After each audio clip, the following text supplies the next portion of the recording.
Good news. ಇಡೀ ದೇಶದಾದ್ಯಂತ ಇರುವ ದೇಶದ ಎಲ್ಲ ವಾಹನಗಳ ಮಾಲೀಕರಿಗೆ ಕೇಂದ್ರ ಸರ್ಕಾರದಿಂದ ಗುಡ್ ನ್ಯೂಸ್. ದಿನದಿಂದ ದಿನಕ್ಕೆ ಪೆಟ್ರೋಲ್ ಹಾಗೂ ಡೀಸೆಲ್ ಬೆಲೆ ಗಗನ ಮುಟ್ತಾ ಇದ್ದು ಎಲ್ಲ ವಾಹನ ಮಾಲೀಕರು ಎಲೆಕ್ಟ್ರಿಕ್ ವಾಹನಗಳತ್ತ ಮುಖ ಮಾಡ್ತಾ ಇರೋದು ಬೆಳಕಿಗೆ ಬಂದಿದೆ.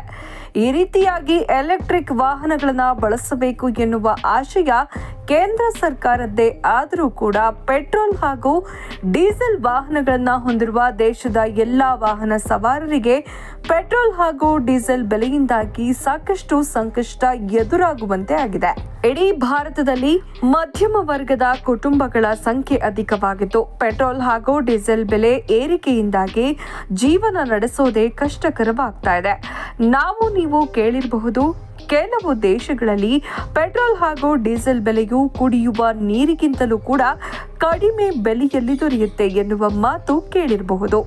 ಆದರೆ ನಮ್ಮ ಭಾರತ ದೇಶದಲ್ಲಿ ಪೆಟ್ರೋಲ್ ಹಾಗೂ ಡೀಸೆಲ್ ಬೆಲೆ ಎಷ್ಟೊಂದು ಬೆಲೆ ಇರುವ ಕಾರಣ ರಾಜ್ಯ ಸರ್ಕಾರ ಹಾಗೂ ಕೇಂದ್ರ ಸರ್ಕಾರ ಪ್ರತಿ ಲೀಟರ್ಗಳ ಮೇಲೆ ಸಾಕಷ್ಟು ತೆರಿಗೆ ವಿಧಿಸಿರುವ ಕಾರಣಕ್ಕಾಗಿ ಅಥವಾ ವಿಧಿಸುವ ಕಾರಣಕ್ಕಾಗಿ ಹಾಗೂ ಇಂಧನ ತೈಲ ಮಾರಾಟ ಮಾಡುವ ದೇಶಗಳು ಅಧಿಕ ಬೆಲೆಯಲ್ಲಿ ಮಾರಾಟ ಮಾಡುವ ಕಾರಣಕ್ಕಾಗಿ ಮತ್ತು ನಮ್ಮ ಭಾರತ ದೇಶವು ಬೇರೆ ದೇಶದಿಂದ ಕಡಿಮೆ ದುಡ್ಡಿನಲ್ಲಿ ಖರೀದಿಸಿದ ತೈಲಕ್ಕೆ ಅಧಿಕವಾಗಿ ಅದರ ಮೇಲೆ ಟ್ಯಾಕ್ಸ್ ಹಾಕುವ ಮೂಲಕ ಗ್ರಾಹಕರಿಗೆ ಅಂದ್ರೆ ಇಡೀ ಭಾರತದ ಎಲ್ಲ ವಾಹನ ಸವಾರರಿಗೆ ದುಬಾರಿ ಬೆಲೆಯಲ್ಲಿ ಪೆಟ್ರೋಲ್ ಹಾಗೂ ಡೀಸೆಲ್ ಇಂದಿನ ಮಟ್ಟಕ್ಕೆ ದೊರೀತಾ ಇದೆ. ಇತ್ತೀಚೆಗೆ ಕೇಂದ್ರ ಸರ್ಕಾರ ಪೆಟ್ರೋಲ್ ಹಾಗೂ ಡೀಸೆಲ್ ಬೆಲೆಗಳ ಕುರಿತಾಗಿ ಬಡ ಹಾಗೂ ಜನಸಾಮಾನ್ಯರ ಜೇಬಿಗೆ ಕತ್ತರಿ ಬೀಳುತ್ತಿರುವ ಕಾರಣಕ್ಕೆ ಪೆಟ್ರೋಲ್ ಮತ್ತು ಡೀಸೆಲ್ ಬೆಲೆಗಳು ಇನ್ನು ಮುಂದೆ ಕೇವಲ ಪ್ರತಿ ಲೀಟರ್ಗೆ 50 ರೂಪಾಯಿಗಳಿಗೆ ಕೇಂದ್ರ ಸರ್ಕಾರ ಮುಂದಾಗಿದೆ.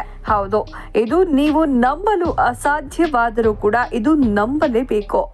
ಕೇಂದ್ರ ಸರ್ಕಾರ ಪೆಟ್ರೋಲ್ ಹಾಗೂ ಡೀಸೆಲ್ ಬೆಲೆಗಳಲ್ಲಿ ಗಣನೀಯವಾಗಿ ಇಳಿಕೆ ಮಾಡೋಕೆ ಮೇಲಿಂದ ಮೇಲೆ ಸಾಕಷ್ಟು ಕ್ರಮಗಳನ್ನು ತೆಗೆದುಕೊಳ್ತಾ ಇದೆ ಮತ್ತು ಇಡೀ ದೇಶದ ಜನತೆಯು ಪೆಟ್ರೋಲ್ ಹಾಗೂ ಡೀಸೆಲ್ ಮೇಲಿನ ಅವಲಂಬನೆಯನ್ನ ಕಡಿಮೆ ಮಾಡೋಕೆ ಎಲೆಕ್ಟ್ರಿಕ್ ವಾಹನಗಳಿಗೆ ಸಬ್ಸಿಡಿಗಳನ್ನ ಸಹ ನೀಡಲಾಗ್ತಾ ಇದೆ.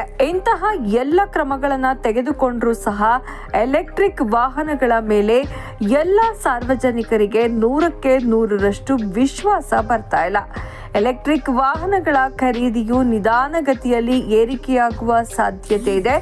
ಕಾಲ ಬದಲಾದಂತೆ ನಿಧಾನವಾಗಿ ನಮ್ಮ ಭಾರತದ ಜನ ಎಲೆಕ್ಟ್ರಿಕ್ ವಾಹನಗಳಿಗೆ ಹೊಂದಿಕೊಳ್ತಾ ಇದ್ದಾರೆ. ಆದರೆ ಈಗಾಗಲೇ ಗ್ರಾಹಕರ ಬಳಿ ಇರುವ ಪೆಟ್ರೋಲ್ ಹಾಗೂ ಡೀಸೆಲ್ ವಾಹನಗಳಿಗೆ ಇಂಧನ ತುಂಬಿಸುವಷ್ಟರಲ್ಲಿ ಜೇಬು ಖಾಲಿಯಾಗಿ ಹೋಗುತ್ತೆ. ಇದನ್ನೆಲ್ಲ ಗಮನಿಸಿದ ಕೇಂದ್ರ ಸರ್ಕಾರ ದಿಢೀರನೆ ಮಹತ್ವದ ಕ್ರಮವನ್ನ ತೆಗೆದುಕೊಳ್ಳುವ ಮೂಲಕ ಪೆಟ್ರೋಲ್ ಹಾಗೂ ಡೀಸೆಲ್ ಬೆಲೆಗಳಲ್ಲಿ ಭಾರಿ ಪ್ರಮಾಣದ ಇಳಿಕೆ ಮಾಡಲು ದೊಡ್ಡ ಕ್ರಮವನ್ನೇ ತೆಗೆದುಕೊಂಡಿದೆ.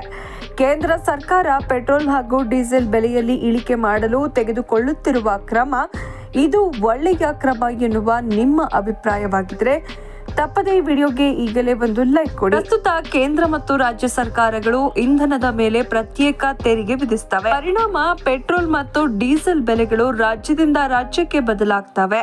ಇವುಗಳನ್ನ ಕೂಡ GST ವ್ಯಾಪ್ತಿಗೆ ತಂದರೆ ದರಗಳಲ್ಲಿ ಭಾರಿ ಇಳಿಕೆಯಾಗುವ ಸಾಧ್ಯತೆ ಇದೆ. ಇತ್ತೀಚೆಗೆ ಕೇಂದ್ರ ಹಣಕಾಸು ಸಚಿವೆ ನಿರ್ಮಲಾ ಸೀತಾರಾಮನ್ ಈ ಬಗ್ಗೆ ಘೋಷಣೆ ಮಾಡಿದ್ರು.